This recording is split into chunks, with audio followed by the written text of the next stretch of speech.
In this section, we'll be discussing the role of a router, how we should test a router, and learn about a tool called a spy that will help us test routers.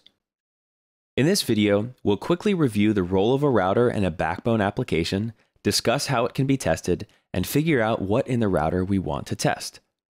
First, let's do a quick router recap.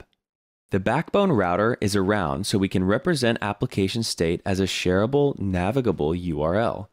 When we trigger a route, we are telling the user that they are in a place where they can get back to by visiting the same URL. We're also telling the user that they can go back to the place they were just at if they want.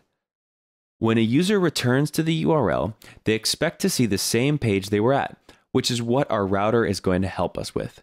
It seems like the router could be responsible for orchestrating data fetching from the backend, drawing potentially complicated views from the parameters of the URL, and creating some sort of state in our application.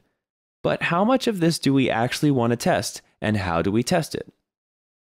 Well, we definitely want to test it. The orchestration of many moving pieces is a good thing to be sure of, especially since it's more than likely going to be the first thing a new user will see.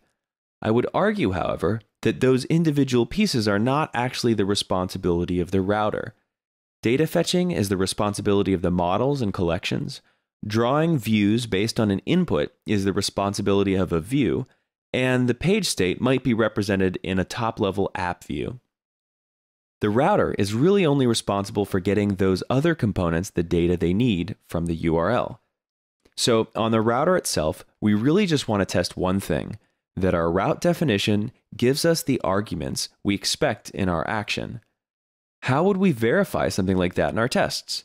Well, in the next video, we're going to learn about a new testing tool that will help us do this in a relatively easy and clean way.